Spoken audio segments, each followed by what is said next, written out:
اعوذ باللہ من الشیطان الرجیم بسم اللہ الرحمن الرحیم۔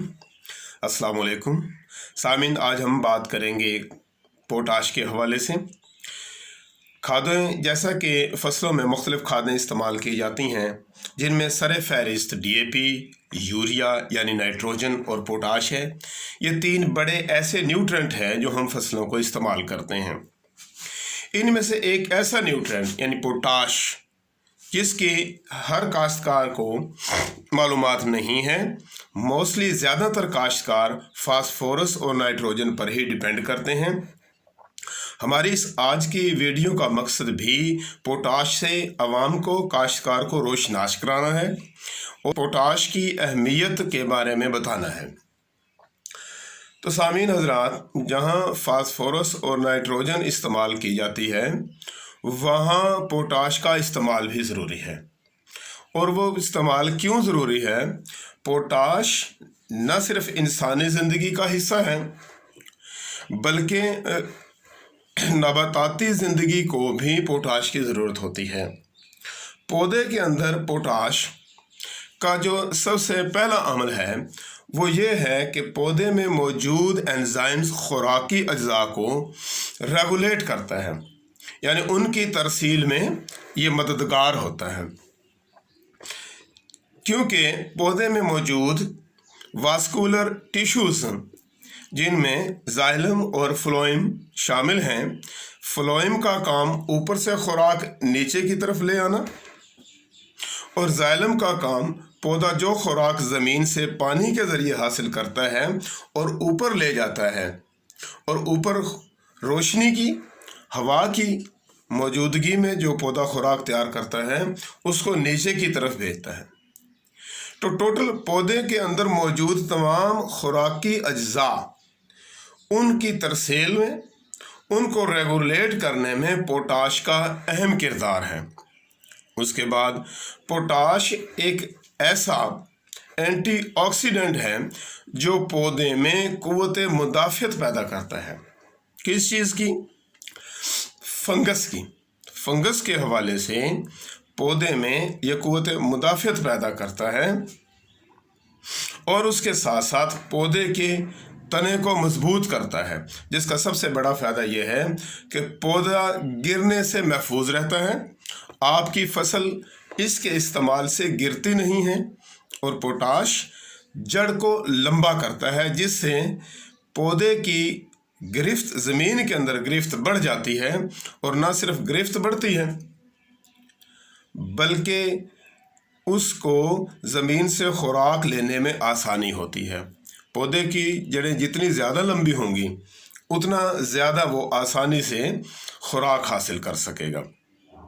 تو کاشتکار بھائیوں، ہم نے دیکھنا یہ ہے کہ ہمیں پوٹاش آسانی سے، کون سی پوٹاش جو ہے وہ جو ہمیں مارکیٹ سے آسانی سے میسر ہو سکتی ہے۔ تو اس میں دو مین سر فہرست پوٹاش کی پیکنگ اور قسمیں آ رہی ہیں۔ اس میں ایک ایس او پی ہے جسے ہم سلفیٹ آف پوٹاش بولتے ہیں، اور دوسری ایم او پی ہے جسے ہم میوریٹ آف پوٹاش بولتے ہیں۔ اب مارکیٹ میں جو ہمیں ملتی ہے پوٹاش ایم او پی، اس کا تقریباً آج کا ریٹ 3250 روپے کے لگ بھگ ہے، اور جو ایس او پی ہے اس کا ریٹ 4350 روپے ہے۔ تو کمپیریٹیولی دونوں کے ریٹ میں فرق ہے۔ اب سوال یہ پیدا ہوتا ہے کہ ان دونوں کے ریٹ میں فرق کیوں ہے؟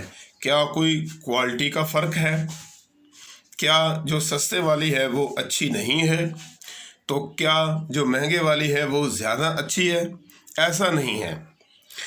دراصل دونوں کے استعمال میں فرق ہے۔ ہم نے دیکھنا یہ ہے کہ ایس او پی کس قسم کے رقبے پہ استعمال ہوتی ہے اور ایم او پی کس قسم کے رقبے پہ استعمال ہوتی ہے۔ تو جہاں تک ایس او پی کی بات ہے، پہلے اس کے انگریڈینٹ پہ بات کر لیں کہ ایس او پی میں آپ کو 50% پوٹاش ملے گی، جبکہ ایم او پی میں آپ کو 60% پوٹاش ملتی ہے۔ اس حساب سے ایس او پی میں جو 50% پوٹاش ہے اور آپ کا بیگ 50 کلو کا ہے، اس حساب سے آپ کو اس میں 25 کلو پوٹاش مل رہی ہے۔